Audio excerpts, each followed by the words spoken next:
오늘의 주요 뉴스입니다. 야권 의원 41명이 윤석열 대통령 탄핵 추진연대를 출범시키며 탄핵 정족수 200명을 확보하겠다고 밝혔습니다. 국민의힘은 탄핵 선동하다 여론의 역풍을 맞을 것이라고 반발했습니다.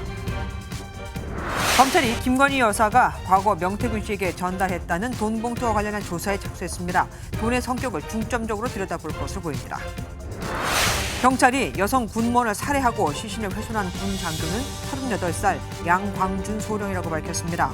신상정보 공개 제도 도입 이후 군인 신분 피의자 신상이 공개된 건 이번이 처음입니다. 음주 뺑소니 혐의로 재판에 넘겨진 가수 김호중 씨가 1심에서 징역 2년 6개월을 선고받았습니다. 재판부는 잘못에 대한 일말의 죄책감을 가졌는지 의문이라고 질타했습니다.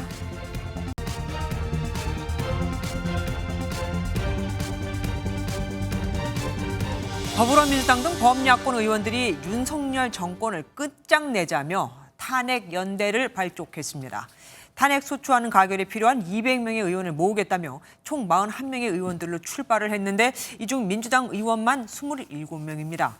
애써 탄핵을 언급하지 않고 있는 민주당의 공식 행보와는 너무 다른 거죠. 민주당, 하지만 이런 상황에서도 의원 개개인의, 그러니까 의원들의 개별적 행동일 뿐이라며 여전히 선을 긋고 있습니다. 탄핵은 아니라면서 탄핵 연대는 출범시킨 정치권 소식으로 오늘 뉴스7 시작하겠습니다. 정태훈 기자가 보도합니다. 윤석열 대통령 탄핵연대 발족을 위해 야5당 의원들이 한자리에 모였습니다.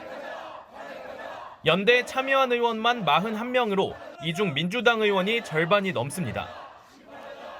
온건하다는 평가를 받는 박수현 의원이 공동대표로 나섰습니다. 대통령은 변화의 조짐이 전혀 보이지 않습니다. 바닷물이 쓰나미처럼 밀려오고 있는데 물바가지 하나 가지고 그 바닷물을 막아보겠다고 저렇게 변명하고 나서는 뻔뻔한 모습이 참으로 안쓰럽습니다. 탄핵 의결 정족수 200명을 모으기 위해 연대를 확대해 나갈 것임을 예고하기도 했습니다.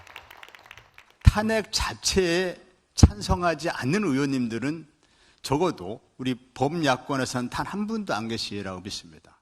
그리고 아직도 망설이시는 의원님들께 용기 있는 결단을 동참을 부탁드립니다. 다만 민주당 지도부는 여전히 탄핵을 입에 담길 꺼리고 있습니다. 개별 의원들께서 자발적으로 그 연대해서 탄핵 연대에 참여하시는 걸로 알고 있습니다. 그러니까 방침이나 가이드라인은 따로 없었습니다. 탄핵에 열쇠를 쥔 민주당이 역풍을 고려해 일단 신중한 모습이지만 정치권 안팎에선 사실상 탄핵 준비 작업에 들어간 거란 해석이 나옵니다. MBN 뉴스 정태용입니다. 민주당 등 야권의 이런 윤 대통령 탄핵 연대 움직임에 여당은 즉각 반발했습니다. 먹사니즘 운운할 때는 언제고 국민들 선동이나 하고 있다. 사법부를 겁박해 이재명 대표 사법 리스크를 피하려다가 안 될 것 같으니 대통령 탄핵 선동으로 마지막 악을 쓰는 것이라고요. 이 또한 방탄용이라 이겁니다. 정태진 기자가 보도합니다. 국민의힘은 민주당의 윤 대통령 탄핵 연대를 탄핵 선동이라 규정하고 즉각 반발했습니다. 당 지도부 핵심 관계자는 MBN에 먹사니즘 운운하더니 이제 탄핵 선동이나 하고 있냐며 제대로 굴러가지도 못하고 여론의 역풍만 받다 좌초할 것이라 맹비판했습니다. 탄핵과 같은 정말 격렬한 정치적인 이런 이슈를 갖고 행사를 한다는 것에 대해서 매우 유감. 야당이 이런 식으로 행동을 한다면은 우리도 그런 행동을 할 수밖에 없다. 또 이재명 대표 사법 리스크가 없었다면 이런 탄핵 연대는 없었을 것이라며 이 대표 1심 선고 물타기용, 이재명 방탄 정치 공세라 꼬집었습니다.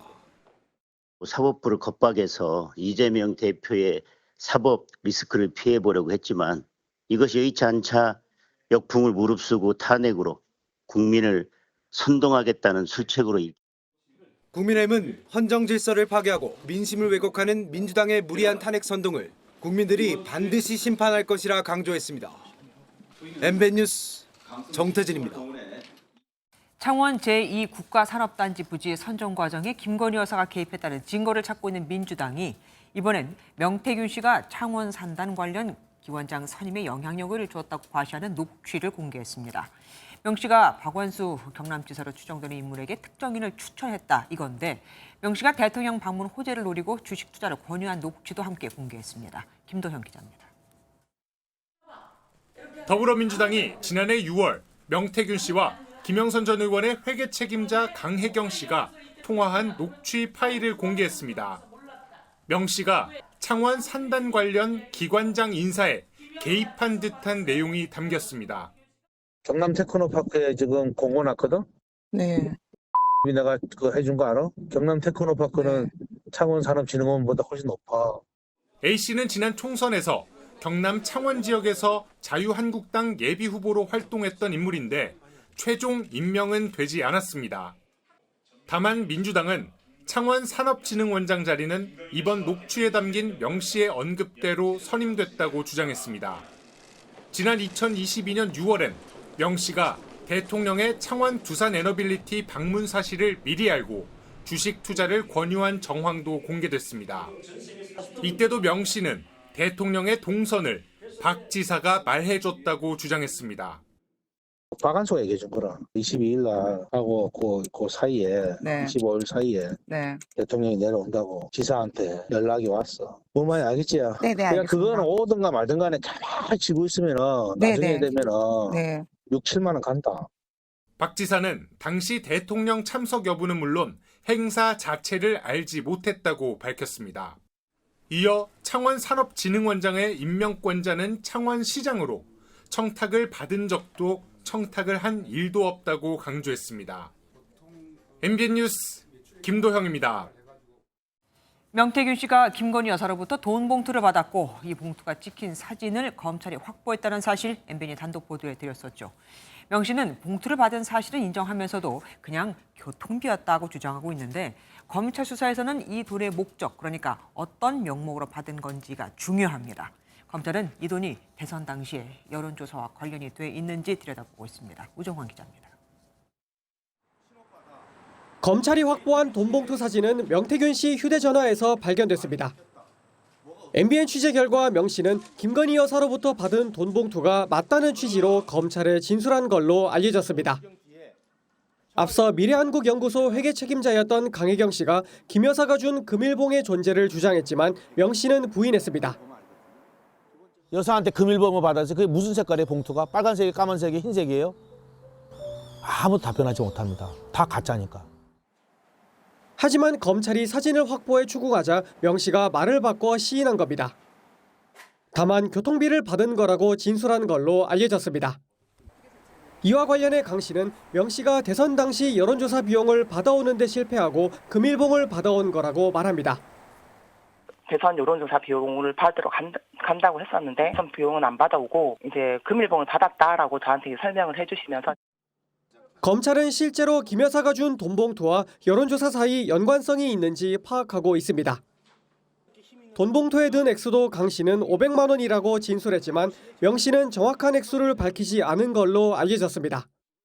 MBN 뉴스 우종환입니다. 돈 봉투 얘기에 더불어민주당은 더더욱이 특검을 해야 한다고 주장하고 있습니다. 국민의힘은 민주당이 추진하는 특검법은 졸속 악법이라며 반대하고 있지만 내일 세 번째 김건희 여사 특검법 본회의 상정 때도 힘은 못 쓸 겁니다. 서영수 기자입니다. 민주당은 김건희 여사가 명태균 씨에게 돈 봉투를 건넸다는 의혹을 집중 공격했습니다. 검찰과 여권이 사건 축소를 시도하고 있다며 철저한 수사가 필요하다고 날을 세웠습니다. 명태균 사건은 단순 정치자금 사건으로 시나리오를 정했고 500만 원 돈 봉투는 미담 조미료로 바꾸려 합니다. 그러면서 김 여사 특검 반대 입장을 밝힌 국민의힘 한동훈 대표를 향해서도 재차 압박했습니다. 돈봉투 부스럭거리는 소리가 들린다라고 야당 의원을 구속해야 한다고 국회에서 외쳤던 한동훈 대표. 같은 이유로 검찰이 김건희 여사를 당장 구속 수사해야 하지 않겠습니까? 국민의힘은 명 씨 주장엔 더 이상 신빙성이 없다고 일축했습니다. 근본적으로는 여의도 근처에 어슬렁거리는 수백 명의 정치 브로커 중에 별로 질이 안 좋은 그 허풍쟁이 정치 브로커라고 생각합니다. 민주당이 추진하는 제3자 추천 특검에 대해서도 꼼수이자 졸속 악법에 불과하다며 반대 입장을 분명히 했습니다. 내일 본회의에서 야권의 김 여사 특검법 강행 처리에 이어 윤석열 대통령의 거부권 행사가 예상되는 만큼 오는 28일 재표결까지 여야의 특공 공방은 계속될 것으로 보입니다. MBN 뉴스 서영수입니다. 재작년 보궐선거 전략공천 발표 바로 전날 명태균 씨가 대통령에게 전화를 한 이유는 당시 이준석 국민의힘 대표로부터 문자를 받았기 때문이고 김종인 전 국민의힘 비대위원장은 거의 매일 본인에게 자문을 구했다고 명태균 씨는 주장하고 있죠. 수사팀은 이준석, 김종인 이 두 사람이 공천 개입 의혹에서 어떤 역할을 했는지 조사가 필요하다는 입장입니다. 검찰 수사가 당시 여권 지도부로까지 확대될 수 있습니다. 이혁재 기자입니다. 검찰은 압수수색을 통해 확보한 미래한국연구소의 PC를 분석하는 과정에서 명태균 씨가 나눈 카카오톡 대화 내용을 복구했습니다. 윤석열 대통령 취임 하루 전날인 지난 2022년 5월 9일 이준석 의원이 윤석열 당선인이 김영선은 경선을 해야 한다더라고 명 씨에게 메시지를 보내자 명 씨가 전략 공천인 것으로 안다, 확인해보겠다고 답했습니다. 명 씨는 이 의원과 대화를 나눈 뒤 윤 대통령과 통화도 이뤄졌습니다. 김영선이 좀 해줘라 그랬는데 이게 말이 많네. 이러한 대화 내용을 확보하면서 검찰은 당시 여권 지도부로 수사를 확대할 방침인 것으로 전해졌습니다. 검찰은 명 씨가 서로 의견을 주고받는 사이라고 말했던 김종인 전 국민의힘 비대위원장과 이 의원이 당시 공천 과정에서 어떤 역할을 했는지 주목하고 있습니다. 실제로 검찰은 명 씨에게 이 의원, 김 전 위원장과의 관계를 물은 것으로 알려졌습니다. 참고인 신분으로 이 의원에 대한 조사가 있을 것으로 예상되는 가운데 당시 지도부로 수사가 확대될 경우 창원지검에서 수사 중인 사건이 서울중앙지검으로 이송될 가능성도 배제할 수 없어 보입니다. MBN 뉴스 이혁재입니다. 창원에서 주로 활동하던 명 씨가 중앙 정치권에 발을 들이고 대통령 부부와 직접 통화하는 사이가 되기까지 그 배경에 보수 정당 수장을 지낸 김종인 전 위원장과 이준석 의원이 있는 건 분명해 보입니다. 다만 실제 공천 개입이 있었는지, 이 과정에 두 사람의 역할이 있었는지, 나아가 대통령 부부가 개입됐는지는 수사가 밝혀야 할 부분이죠. 그동안 명 씨는 이 두 사람과의 관계를 어떻게 설명해 왔는지 유호정 기자가 돌아봤습니다. 명 씨는 지난 2020년 말 김영선 전 의원의 소개로 당시 미래통합당 비대위원장이던 김종인 전 위원장을 처음 만났다고 주장합니다. 김 전 위원장이 자신의 정치적 감각을 알아봐주면서 급속도로 가까워졌고 이듬해 오세훈 시장과 이준석 당대표 당선으로 능력을 입증했다는 게 명 씨의 주장입니다.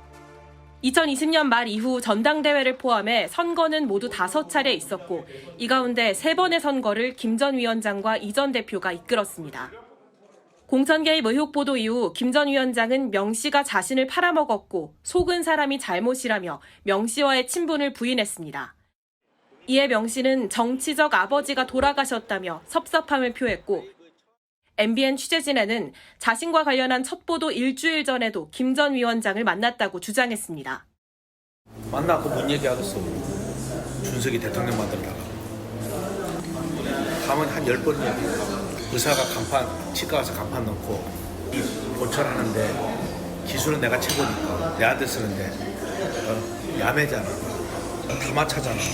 내가 쓴 거 딱 보면 탁 보면 내가 탁 돌아가잖아. 반면 이준석 개혁신당 의원은 명 씨가 메신저 역할을 했다며 청개구리 본능이 있는 대통령을 잘 설득했다고 했습니다. 명 씨와의 관계나 중요 메시지를 주고받은 사실은 인정하면서도 공천 개입에는 선을 그은 셈입니다. 이 의원과 가까운 한 인사는 MBN에 공관위원장 윤상현 의원은 건너뛰고 당대표부터 조사한다는 거면 의혹의 정점인 대통령 수사도 이뤄지는지 봐야 한다며 검찰의 수사 방향을 의심했습니다. 명 씨는 앞서 자신은 시나리오 담당이라며 감독은 김종인, 연출은 이준석, 배우는 윤석열이라고 말한 바 있습니다. MBN 뉴스 유호정입니다. 이재명 더불어민주당 대표의 공직선거법 재판 1심 선고 결과가 모레 나옵니다. 여당을 중심으로 이 재판을 생중계해야 한다는 목소리가 컸지만 법원이 이를 불허했는데요. 25일 있을 위중교사 사건 생중계 여부에도 영향을 미칠 것으로 보입니다. 홍지호 기자가 보도합니다. 서울중앙지법은 오는 15일에 진행될 이재명 더불어민주당 대표의 공직선거법 위반 사건 1심 선고를 생중계하지 않기로 결정했습니다. 재판부는 법익을 종합적으로 고려했을 때 촬영과 중계방송을 하지 않기로 했다고 밝혔습니다. 대법원 규칙은 공공의 이익이 크다고 판단되면 피고인의 동의 없이도 실시간으로 방송할 수 있다고 규정하고 있습니다. 실제 2018년 박근혜 전 대통령의 국정농단 사건과 이명박 전 대통령의 횡령 뇌물 사건 선고가 생중계됐습니다. 하지만 국정농단 사건으로 재판을 받은 이재용 당시 삼성전자 부회장과 최순실 씨의 선고는 중계가 허용되지 않았습니다.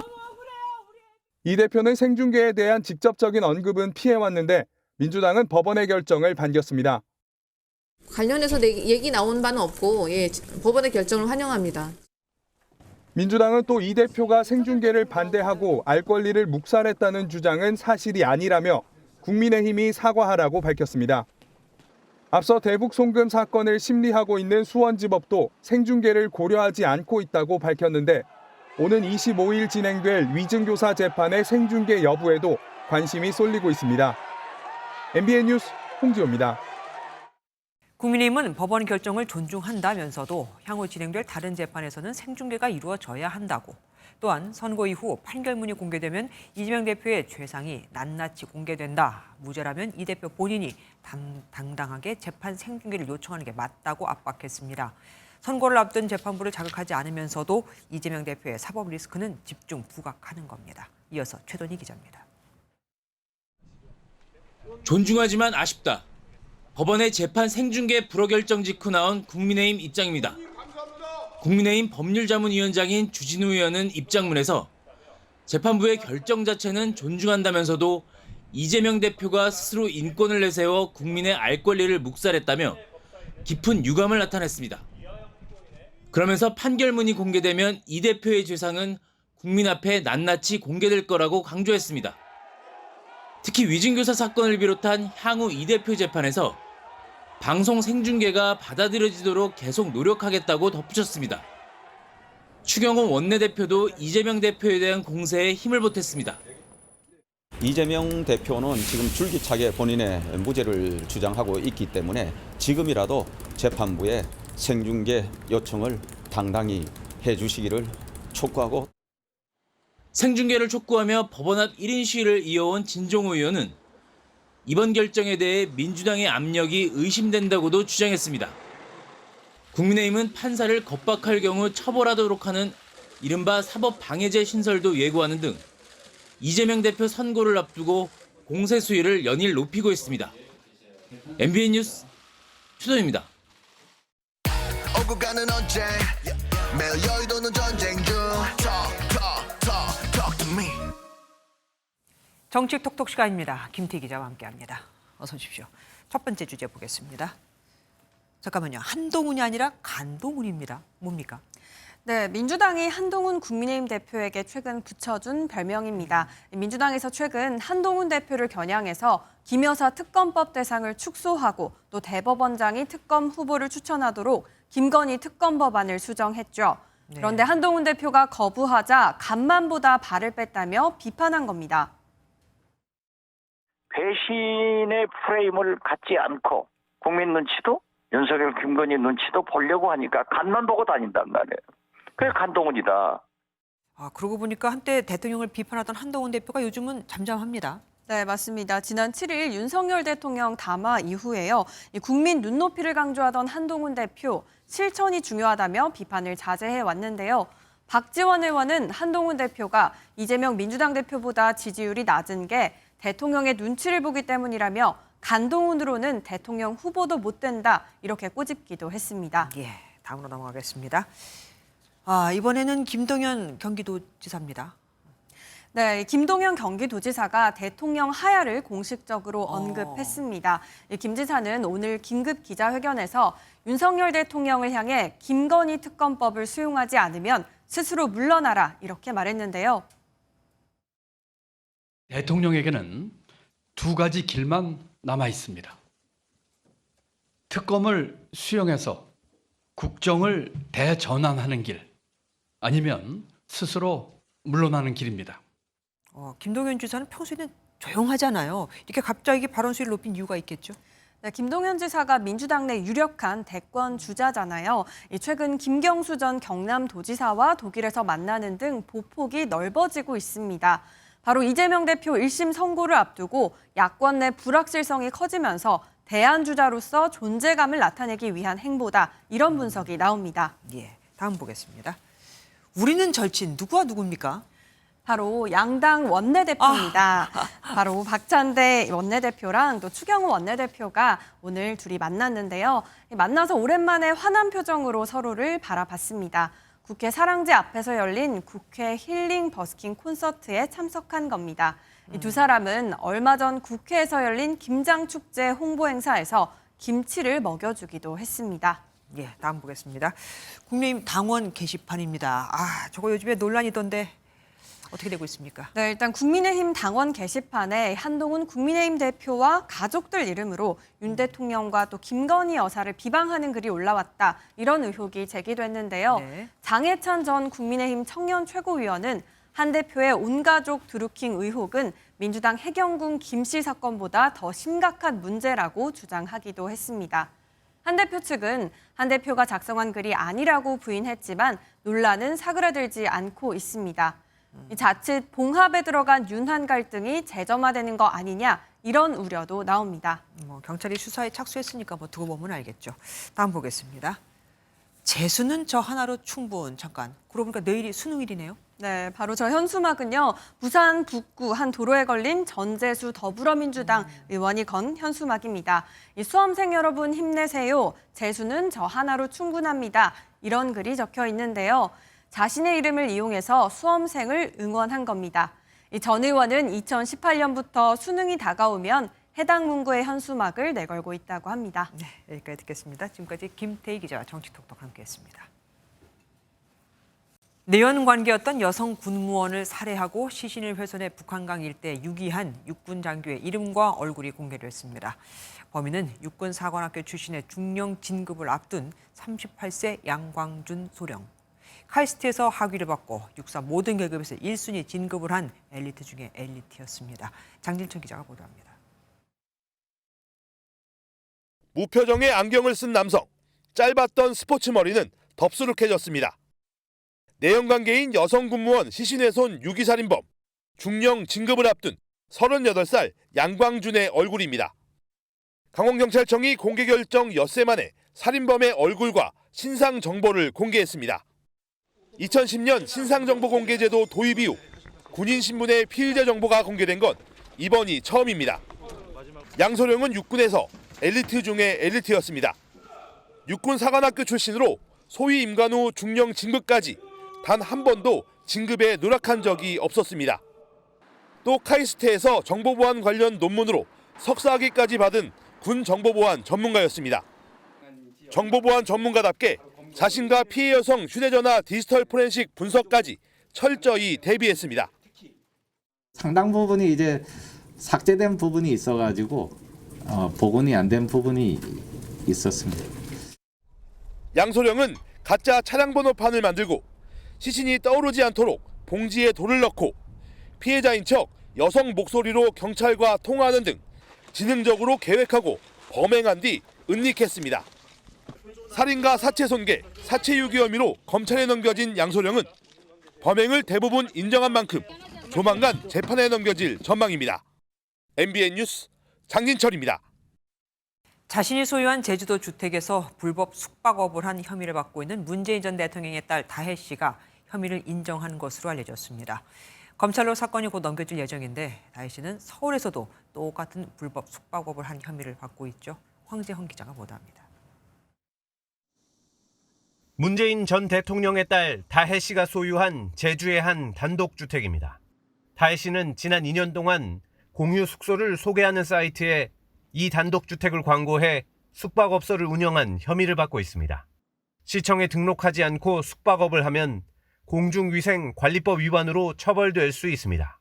제주도 자치경찰단은 해당 사이트의 후기 기록 등을 증거로 확보한 것으로 알려졌습니다. 지난 11일 제주자치경찰에 비공개 소환된 다혜 씨도 자신의 혐의를 모두 인정한 것으로 전해졌고 경찰은 오는 15일 다혜 씨를 검찰에 송치할 예정입니다. 앞서 제주시는 다혜 씨 소유 주택에서 미신고 숙박업이 이뤄졌다는 민원이 제기되자 지난 9월 자치경찰에 수사를 의뢰한 바 있습니다. 다혜 씨는 자신이 2021년부터 소유한 서울 영등포구 오피스텔에서도 불법 숙박업을 한 혐의로 경찰에 입건된 바 있습니다. MBN 뉴스 황재현입니다. 지난 6월 전북 전주에서 만취한 운전자가 포르쉐를 몰고 시속 159km로 달리다 19살 청년의 목숨을 앗아갔다는 사고 기억하십니까? 현장에 출동한 경찰은 어처구니 없게도 음주 측정도 하지 않고 포르쉐 운전자를 보내준 사실을 MBN이 단독 보도해드렸었는데 법원이 오늘 포르쉐 운전자에게 징역 6년을 선고했습니다. 강세훈 기자입니다. 차량 한 대가 천천히 좌회전하는데 포르쉐가 빠르게 달려와 들이받습니다.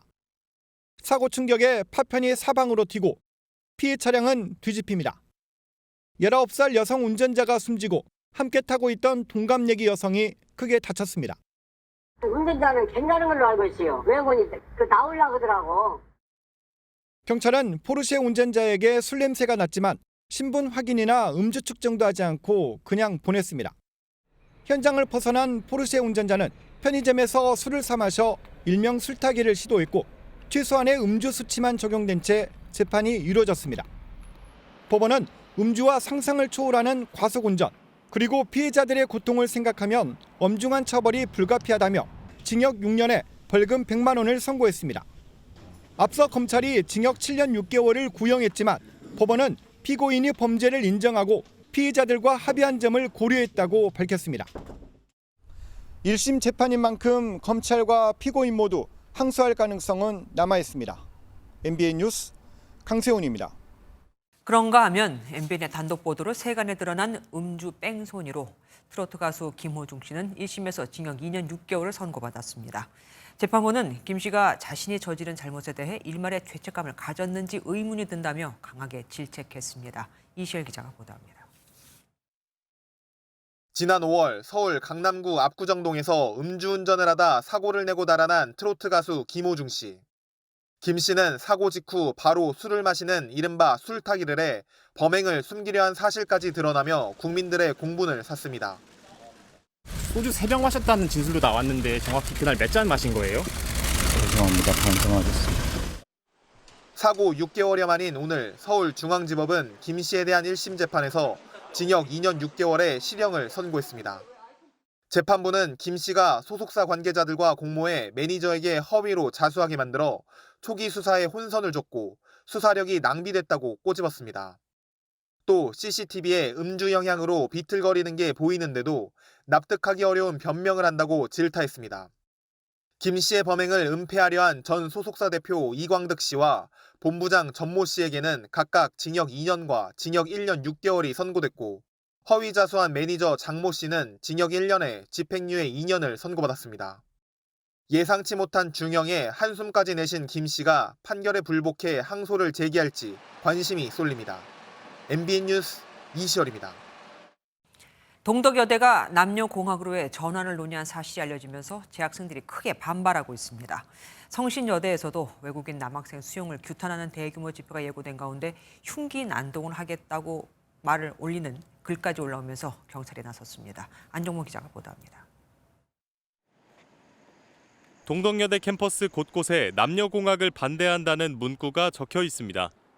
설립자 흉상은 쓰레기로 뒤덮였고 본관 앞에는 학생들의 학과 점퍼가 가득 놓였습니다.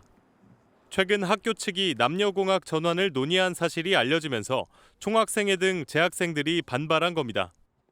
학교는 재학생들의 동의도 없이 구성원들의 동의도 없이 바꾸려고 하니 그 부분에 대해서 반대하고 있습니다. 반면 동덕여대 김명애 총장은 남녀공학 전환에 대해 구성원들의 의견 수렴이 반드시 필요한 절차라며 학교의 일방적 추진은 없을 것이라고 밝혔습니다. 또 학내 폭력 사태에 대해서는 엄중한 책임을 물을 예정이라고 덧붙였습니다. 성신여대에서도 내년도 국제학부 입학 전형에 외국인 남학생을 수용한다는 사실이 알려지면서 재학생들이 집단 행동에 나섰습니다. 아무도 나를 몰카 찍을 거라고 생각하지 않고 화장실도 편하게 가고 그런 곳이었는데 이제는 더 이상 이 생츄어리가 무너진 거잖아요. 성신여대 총학생회는 오는 15일 국제학부의 남학생 입학을 반대하는 대규모 교내 시위를 예고했습니다. 학생들의 집단 행동이 이어지는 사이 SNS에서는 동덕여대와 성신여대의 시위를 언급하며 칼부림을 벌이겠다는 예고글이 올라와 경찰도 순찰 인력을 추가로 배치했습니다. MBN 뉴스 안정모입니다. 새벽에 편의점에 들어가 종업원을 흉기로 위협하고 물건을 훔친 30대가 붙잡혔습니다. 이 남성은 마치 경찰을 기다리기라도 하듯 도망가지도 않고 편의점 앞을 서성이고 있었는데 이유가 있었습니다. 교도소에 가기 위해서 일부러 범행을 저질렀다고 하거든요. 하지만 아직은 교도소에 못 가고 불구속 상태로 재판을 받을 것 같습니다. 박상호 기자입니다. 한 남성이 편의점 계산대에 물건을 올려놓습니다. 주머니에서 지갑을 꺼내는 척하더니 숨겨둔 흉기를 꺼내듭니다. 남성은 종업원을 위협한 뒤 계산도 하지 않고 나갔습니다. 곧장 112 신고가 접수됐고 순찰차 3대가 동시에 출동합니다. 경찰이 도착할 때까지 남성은 도망가기는커녕 편의점 앞을 서성대고만 있습니다. 순찰차를 보고 또다시 흉기를 꺼내든 남성. 경찰이 전기 충격기를 겨누며 남성에게 다가가자 흉기를 버리고 팔을 뒤로 뻗으며 순순히 체포에 응합니다. 석 달 정도 노숙 생활을 한 남성은 배가 고파서 교도소에 가려고 일부러 범행을 저질렀다고 경찰에 진술했습니다. 종업원한테 자기가 돈이 없으니까 담배하고 도시락하고 가져간다고 경찰에 신고하시라고. 경찰 조사 과정에서 다른 절도 혐의도 추가로 드러났습니다. 경찰은 특수강도 혐의로 30대 남성에 대해 구속영장을 신청했지만 법원에서 기각돼 불구속 상태로 검찰에 넘겼습니다. MBN 뉴스 박상호입니다. 경기도 수원과 의왕에 이어 이번엔 전라북도 군산에서도 커다란 뿔이 달린 사슴이 발견됐습니다. 요즘 같은 짝짓기 시기에는 수컷의 공격성이 특히 강해지는 만큼 사슴을 보면 조심하셔야 합니다. 정치훈 기자가 현장 취재했습니다. 산책하던 시민이 사슴과 눈이 마주칩니다. 놀란 사슴이 데크 위로 미끄러지다가 황급히 도망칩니다. 길가여 풀숲에서 갑자기 사슴이 나타나 날뛰기 시작합니다. 마치 경찰차를 알아보듯 방향을 바꾸며 달아납니다. 얼마 전 인근 공원에서 또다시 사슴이 나타났습니다. 이번엔 뿔이 무섭게 자란 수컷입니다. 군산시는 공원 곳곳에 사슴을 주의하라는 펼침막을 걸고 산책을 자제해달라는 재난 문자까지 발송했습니다. 아유, 많이 불안하죠. 그것도 새벽에 출몰을 했다는데 아유, 무섭죠. 낮에는 산책하는 시민들이 많지만 밤에는 인적이 드물어지면서 바로 옆 야산에서 산짐승이 튀어나올 수 있습니다. 수소문 끝에 공원에서 산 너머 불과 150m 떨어진 곳에 있는 사슴 농장에서 지난 5월 4마리가 탈출한 것으로 확인됐습니다. 5달 만에 2마리는 돌아왔지만 아직 암수한 쌍은 잡히지 않고 주변을 배회하고 있습니다. 문이 조금 덜 닫혀졌는데 그런 이불이 열고 나가버렸어 그냥. 그 소문이 나자 우리 사슴이 이러니까 미안해서 죽겠어요. 평소에는 온순하지만 짝짓기 기간인 겨울에는 특히 수컷의 공격성이 강해져 주의가 필요합니다. 지난 6일 경기도 수원에서 2명이 사슴뿔에 찔리고 머리를 다치는 등 사고가 났고 의왕에서도 사슴이 탈출한 바 있습니다. MBN 뉴스 정춘우입니다. 막말 논란 등으로 최근 불명예 퇴진한 임현택 전 대한의사협회장을 대신할 비상대책위원장이 오늘 결정됩니다. 그간 임 전 회장과 사사건건 부딪혀왔던 박단 대한전공의협의회 비상대책위원장이 특정 후보를 지지한 가운데 임 전 회장은 박단 비대위원장에 대해 알릴 것이 있다며 폭로를 예고했습니다. 전남주 기자입니다. 임현택 전 대한의사협회장 탄핵으로 지도부 공백이 생긴 의협을 이끌 새 비상대책위원장이 선출됩니다. 4명이 출사표를 던진 가운데 눈에 띄는 인물은 박형욱 대한의학회 부회장입니다. 임현택 전 회장에 대한 탄핵을 요구해 관철시킨 박단 대한전공의협의회 비대위원장이 공개 지지한 인물이기 때문입니다. 비상대책위원회 운영에 있어 전공의들과 의대생들의 견해가 중시되어야 합니다. 지금까지의 과정에서 의료계 어느 직역보다 전공의들의 희생이 컸습니다. 일각에서는 지나친 개입이라는 지적도 나오는 상황입니다. 한 의협 관계자는 박 위원장이 박 후보를 지지한 것이 명확하게 규정 위반은 아니지만 우려 섞인 목소리가 있고 후보들의 항의가 있다 보니 경고 공문이 나갔다고 설명했습니다. 의료계 내에서는 박 위원장이 이번 비대위원장 선거에 지나치게 개입한다는 우려와 함께 차기 회장 선거까지 영향을 미치려는 것 아니냐는 분석도 나옵니다. 한편 이면택 전 회장은 SNS를 통해 박단희 의협회장 겸 비대위원장을 맡아서 모든 권한과 책임하에 의료농단을 해결하면 된다며 공개 저격했습니다. 또 박 비대위원장과 배후 조종한 자들을 상세히 밝히겠다고 말하며 추가 폭로를 예고했습니다. MBN 뉴스 전남주입니다. 공동구매를 빙자한 이른바 팀 미션이라는 신종 사기 범죄를 벌인 일당이 무더기로 검거됐습니다. 팀원 전체가 공동구매에 참여하면 비용을 현금으로 환급해준다며 점차 비싼 제품을 사게 했는데 조직원들이 팀원으로 참여해 바람잡이를 했습니다. 그것도 모르고 피해자는 자기가 빠지면 나머지 팀원들이 피해를 볼까 나오지도 못했습니다. 장동건 기자입니다. 경찰관들이 사무실에 들이닥칩니다. 방 안에는 컴퓨터 여러 대가 줄지어 놓여 있습니다. 서울 등지에서 콜센터 사무실을 차린 일당이 불법으로 취득한 연락처로 전화를 돌려 가짜 쇼핑몰 사이트 가입을 유도하고 있었던 겁니다. 저희 오픈 이벤트로 리뷰 간단하게 작성해 주시면 상품권 만원권 보내드리고 있거든요. 실제로 상품권 등을 지급해 신뢰를 쌓은 뒤 냉장고나 세탁기 등을 공동 구매하면 비용의 최대 35%를 쇼핑몰 포인트로 적립해주고 현금으로 바꿔준다고 속였습니다.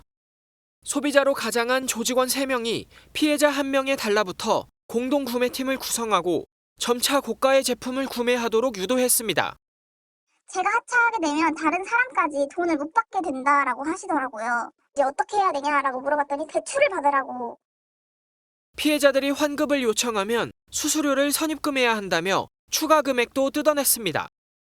지난해 11월부터 올해 9월까지 이렇게 사기를 당한 피해자만 301명, 피해 금액은 88억 원에 달합니다. 피의자들이 수도권에 차린 사무실입니다. 이들은 사기 행각을 숨기기 위해 개인 회생 상담 사무소로 위장하는 치밀함도 보였습니다. 경찰 조사 결과 국내 총책 2명 중에는 현직 중학교 직원도 포함된 것으로 전해졌습니다. 경찰은 조직원 54명을 검찰로 넘기는 한편 중국 공안에 붙잡힌 해외 총책 2명의 송환도 추진하고 있습니다. MBN 뉴스 장동건입니다. 2년 전 반지하에 살던 일가족이 집이 침수되며 빠져나오지 못하고 숨진 사건 이후 지자체들은 물막이판을 설치하고 있는데요. 이 물막이판이 화재엔 취약합니다. 물막이판 때문에 탈출이 어려울 수도 있거든요. 방범창도 화재 시엔 도움이 안 됩니다. 얼마 전 불이 난 서울의 반지하 주택에선 남성이 이 방범창 때문에 빠져나오지 못하고 숨졌습니다. 강세영 기자입니다. 지난 1일 서울의 한 반지하 주택에서 불이 났습니다. 60대 남성이 제때 빠져나오지 못하고 숨졌는데 창문엔 창살로 된 방범창이 설치돼 있었습니다. 방범창 설치돼 있었어요? 네네네. 구공하는 소리가 나서 내려왔더니 불이 붙어서 제가 막 소방서에 받으신 거죠. 한쪽 출입문이 어떤 화재나 어떤 원인에 의해서 대피가 불가능할 경우에는 오도 가도 못하는 위험한 상황에 빠지게 되는 것이죠. 2022년 물에 잠긴 반지하 주택에서 3명이 숨지자 지자체들은 물막이판과 안에서 열 수 있는 개폐식 방범창 설치를 지원했습니다. 서울 주택가를 돌아보니 물막이판이 곳곳에서 보입니다. 반면 개폐식 방범창은 찾을 수 없었고 모두 단단히 고정된 일반 방범창이었습니다. 침수가 우려되는 지역을 위주로 설치하다 보니 공백이 생긴 겁니다. 수해 예방책으로 내놓은 물막이판이 대피를 막기도 합니다. 이 창살을 뜯어내려면 밖으로 밀어내야 되는데 보시는 것처럼 물막이판이 창살과 딱 붙어 있어 밀어내기가 어렵습니다. 운이 좋게 방범창을 뜯어낸다 해도 몸이 빠져나가기엔 틈이 좁습니다. 화재까지 고려해 방범창을 개선하고 비교적 예산이 적게 드는 단독형 화재 감지기 보급을 늘려야 한다는 목소리가 나옵니다. 빨리 화재를 인지할 수 있으면 그만큼 정상적인 출구로 대피할 수 있는 가능성이 높아지니까 하나의 방법일 수 있겠다 생각은 듭니다. 우리나라의 반지하 가구는 32만 가구로 추산됩니다. MBN 뉴스 강세현입니다. 중국 남부 주하이시에서 발생한 차량 돌진 사건의 사망자가 35명인 것으로 집계됐습니다. 추모의 물결도 이어지고 있지만 정작 온라인에선 자세한 내용을 찾아보기 힘듭니다. 이 사건뿐만이 아닌데요. 중국 정부가 사고 소식을 통제하고 있기 때문입니다. 베이징에서 김한준 특파원이 전해왔습니다. 운동복을 입은 사람들이 광장 곳곳에 쓰러져 있습니다. 여기저기서 비명과 울음소리가 터져 나옵니다.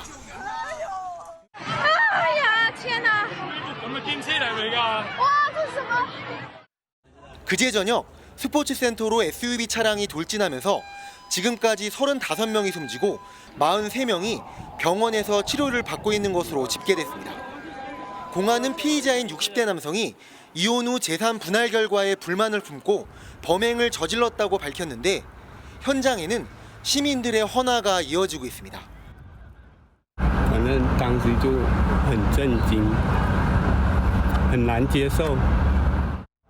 다만 10년 만에 벌어진 중국 내 최대 참사임에도 온라인의 분위기는 조용합니다.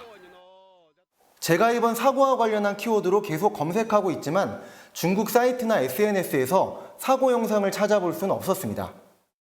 일부 게시물이 남아있지만 클릭하더라도 영상이나 사진은 지워진 상태입니다.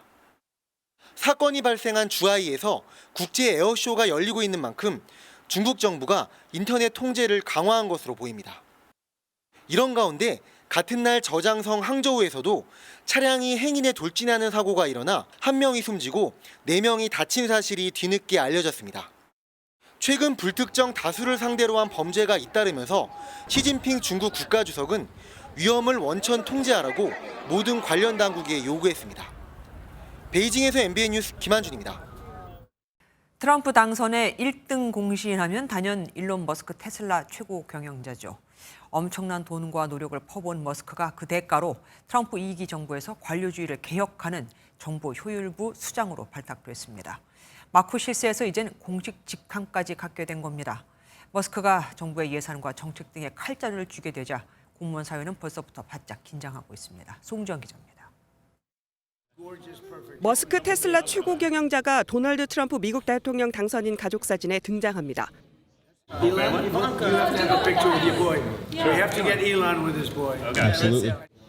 트럼프가 애지중지하는 손녀 카이 트럼프가 자신의 X 계정에 올린 영상입니다.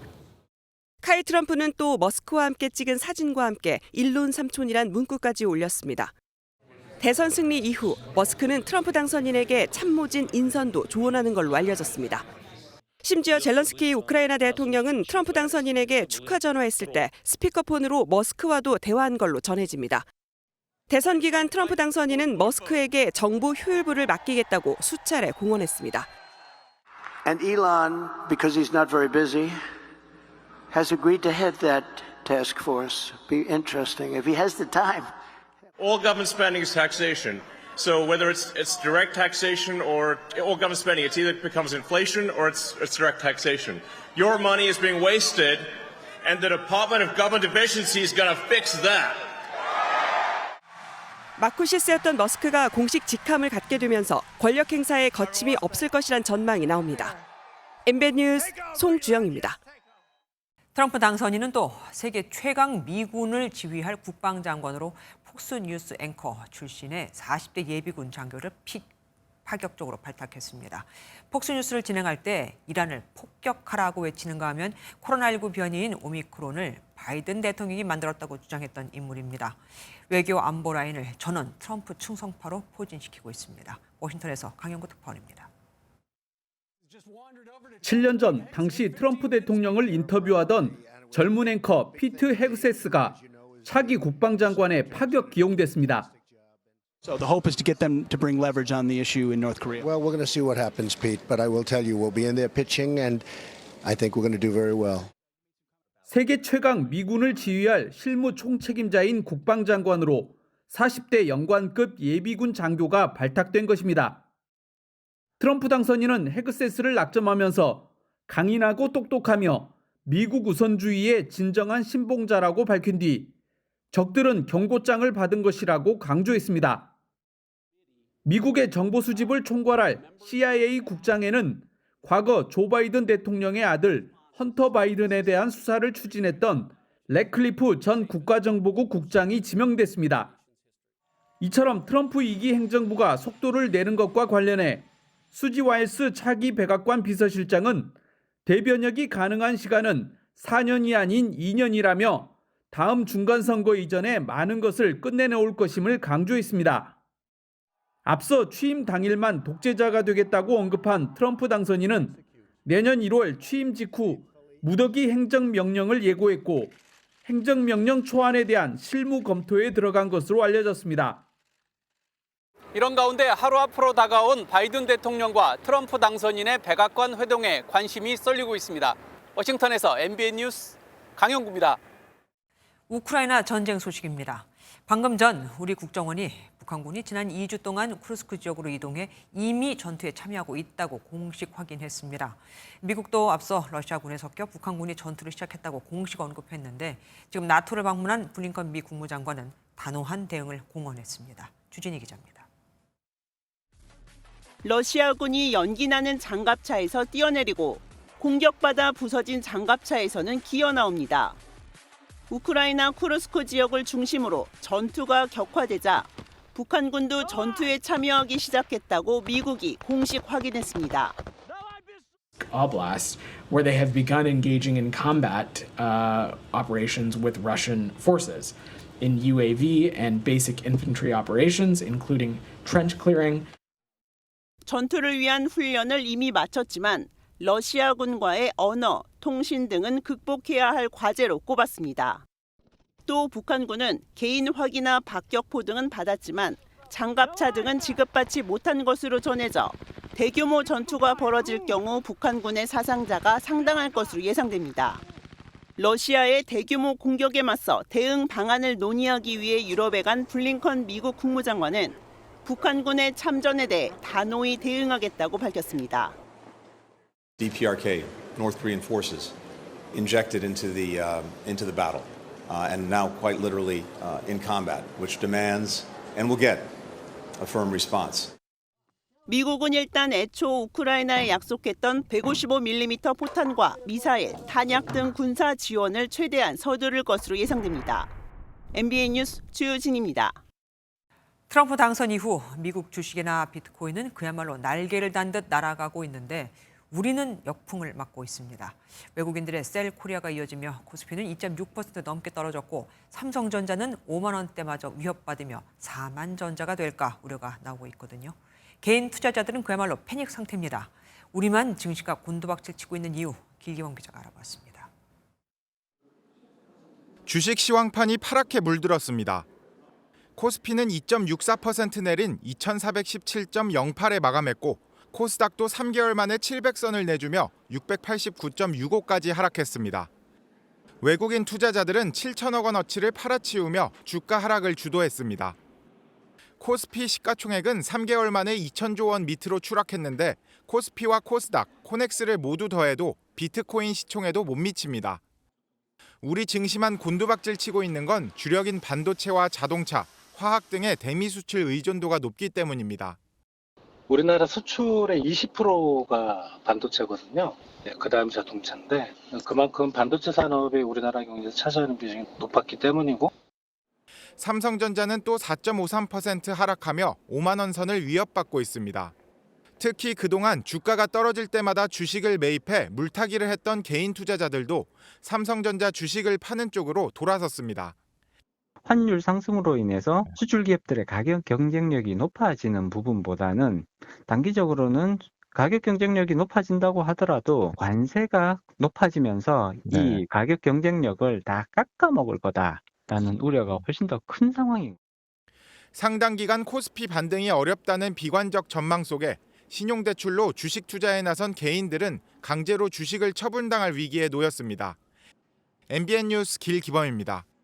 금융시장만 문제가 아닙니다. 내수 한파가 길어지면서 고용도 다시 내리막길을 걷고 있습니다. 취업자 증가폭이 넉 달 만에 10만 명 밑으로 떨어졌는데 이 흐름을 반전시킬 조짐이 보이지 않는다는 게 더 큰 문제입니다. 이승훈 기자입니다. 백화점 매장 곳곳에 할인 행사를 알리는 패널이 세워져 있습니다. 국내 최대 쇼핑 축제인 2024 코리아 세일 페스타가 진행 중인데 올해는 역대 최대인 2,600여 개 기업이 참여했습니다.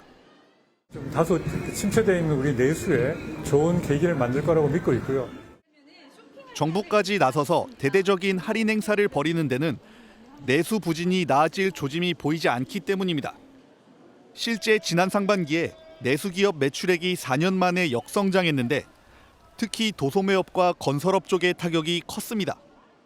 내수 침체는 곧바로 고용시장에 충격을 주고 있습니다.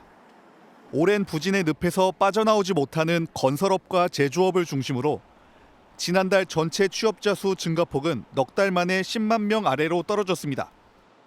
이게 상당히 좀 어렵습니다. 저희 같은 경우도 이렇게 직원 하나 둘래도 이거 뭐 감당을 못하니까 둘 수가 없어요. 10월 도소매업 취업자 수는 지난해 같은 기간 대비 15만 명 가까이 줄었습니다. 이는 2021년 7월 이후 3년 3개월 만에 최대 감소폭입니다. 기존의 소매만 계속 감소하던 부분이 도매까지 확산됐다라고. 일도 구직도 하지 않는 쉬었음 인구도 244만 5천 명으로 10월 기준 역대 최대를 기록하는 등 경제 지표 곳곳에 빨간불이 들어오고 있습니다. MBN 뉴스 이승훈입니다. 전 세계에서 가장 많이 팔리는 전기차는 미국의 테슬라가 아닙니다. 바로 중국 전기차 업체인 BYD 제품입니다. BYD가 이번엔 한국 시장 진출을 선언했는데 불리한 보조금 정책에도 불구하고 더 싼 가격을 앞세울 것으로 보입니다. 국내 업체들 긴장하고 있습니다. 정설민 기자가 보도합니다. 전 세계에서 가장 많이 팔리는 전기차는 무엇일까? 올해 팔린 전기차 9대 중 2대는 바로 중국 전기차 업체인 BYD 제품이었습니다. 뛰어난 가성비를 앞세워 내수 시장뿐 아니라 해외에서도 선전하면서 전기차 캐즘을 무색게 했습니다. 有绿色科技和卓越的品质，铸就高端，给更多的消费者带来更加多元化的选择和体验。 지난 3분기에는 사상 처음으로 미국 테슬라의 매출도 뛰어넘었습니다. Why do you laugh? BYD is trying to compete. Why do you laugh? Have you seen their car? 13년 전 BYD 관련 질문을 받고 웃음을 터뜨렸던 일론 머스크를 머쓱하게 만든 겁니다. 그럼 BYD가 내년 초 한국 상륙을 공식 선언했습니다. 첫 출시 모델은 중형 세단 C이 될 것으로 보이며 소형 SUV와 소형 해치백도 잇따라 출격할 전망입니다. 관심은 가격과 품질입니다. C는 보조금을 받으면 3천만 원대에 살 수 있을 것으로 보이는데 비슷한 체급인 아이오닉6보다 1,000만 원 이상 저렴합니다. 중국산 전기차의 품질과 안전에 대한 불신도 넘어야 할 산입니다. 메이드 인 차이나라는 한계점 있음에도 불구하고 가격이 동급 경쟁 모델에 비해서 500만 원에서 1,000만 원 이상 차이가 나는 판매를 한다면 국내에서 반응이 일어나서 그렇지 않아도 전기차 캐즘에 실험하고 있는 국내 업체들이 안방 시장에서 또 한 번의 경쟁이 예고되고 있습니다. MBN 뉴스 정상민입니다. 우리나라와 미국이 손잡고 만든 특수망원경 코덱스가 국제우주정거장에 성공적으로 설치됐습니다. 앞으로 최대 2년간 지구에서 이용하는 단파통신과 위성통신에 영향을 미치는 태양풍 그리고 코로나 등 태양의 숨겨진 비밀을 본격적으로 탐사하게 됩니다. 정예린 기자가 취재했습니다. 미국 항공우주국 나사가 촬영한 국제우주정거장입니다.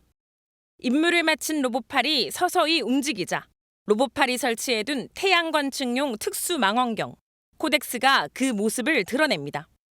코덱스는 국제우주정거장의 좌현에 있는 외부 탑재체용 플랫폼에 설치됐습니다. 지구와 통신에 성공한 코덱스는 다음 달까지 준비를 마치고 내년부터 본격적인 임무를 수행합니다. 코덱스는 왕관처럼 보이는 태양 대기의 가장 바깥층, 코로나를 관찰해 2차원 영상으로 구현합니다. 코로나 정보를 활용하면 태양 연구는 물론 우주 날씨를 예측해 전파 교란 등 재난에 대한 대응력도 높일 수 있습니다. 코로나 관측 망원경을 국제 우주정거장에 설치한 건 세계 최초. 우리 천문연구원과 미국 나사가 힘을 합쳤습니다. 코덱스 프로젝트처럼 나사랑 동등한 관계로 콜라보레이션을 하는 거는 첫 프로젝트거든요. 우리 천문연은 특히 핵심 기술인 평광 카메라를 개발했는데 필요한 각도의 빛만 정교하게 받아들여 전기 신호로 변환하는 기술이 적용됐습니다. 우리나라가 주도해서 관측기를 개발할 수 있는 바탕이 됨으로써 이제 우주 강국으로 도약하는 데 도움이 될 것으로 기대합니다. 우주로 뻗어나간 한미 간 협력은 앞으로 대한민국이 다양한 우주 연구를 하는데 밑거름이 될 전망입니다. MBN 뉴스 정예린입니다. 보도 채널로 첫 발을 내디뎠던 종합편성 채널 MBN이 내년이면 개국 30년을 맞습니다. 30주년을 기념해 준비한 대형 프로젝트들과 엠블럼이 오늘 공개됐습니다. 김종민 기자가 차례로 소개해드리겠습니다. 1995년 3월 1일 국내 최초 보도 채널로 방송을 시작한 MBN. MBN 매일경제TV는 지금 이 순간 역사적인 본방송을 시작합니다. 빠르고 신뢰받는 뉴스를 만들어왔던 MBN은 2011년 종합 편성 채널로 탈바꿈했습니다. MBN은 재미와 감동, 공정을 가치로 시청자의 사랑을 받는 다양한 프로그램을 만들어왔습니다. 처음 전파를 탄 지 어느덧 30년, MBN은 이를 기념할 엠블럼과 캐치프레이즈를 공개했습니다. 30주년 엠블럼은 MBN을 상징하는 주황색을 기본으로 MBN의 슬로건 열린 세상 열린 방송의 의미를 담기 위해 동그라미와 곡선을 강조했습니다. 캐치프레이즈는 시청자와 더 나은 내일을 만들겠다는 의지를 반영했고 알파벳 첫 글자가 MBN이 연상되도록 메이크업에럴 넥스트로 정했습니다. 대형 전시와 새 프로그램도 마련했습니다. 현역가왕 2! 30주년 특집으로 꾸미는 현역가왕 2는 더 크고 화려하게 시청자를 찾아갑니다. 역사적인 한일가왕전에 출전할 한국 남자 트로트 대표를 뽑는 이번 프로그램은 전편인 현역가왕 1의 최고 시청률을 뛰어넘을 것으로 기대됩니다. 이달 말부터는 한국인이 가장 사랑하는 화가 반고흐의 전시회를 마련해 30주년을 미리 기념합니다. 반고흐의 대표작 76점이 전시될 예정으로 사전 예매로만 티켓이 30만 장 넘게 팔리며 미술계는 물론 관객들의 기대를 한몸에 받고 있습니다. 신뢰받는 뉴스. MBN은 시청자 사랑에 보답하고 앞으로도 국민 행복의 동반자가 되겠다는 각오로 다양한 행사와 기획을 차례로 공개할 예정입니다. MBN 뉴스 김종민입니다. 바다를 가르고 하늘을 나는 기분은 또 어떨까요? 보드로 파도를 타면서 연을 잡고 하늘도 날아보고 익스트림 스포츠 빅에어 서핑 대회 오늘의 장면입니다.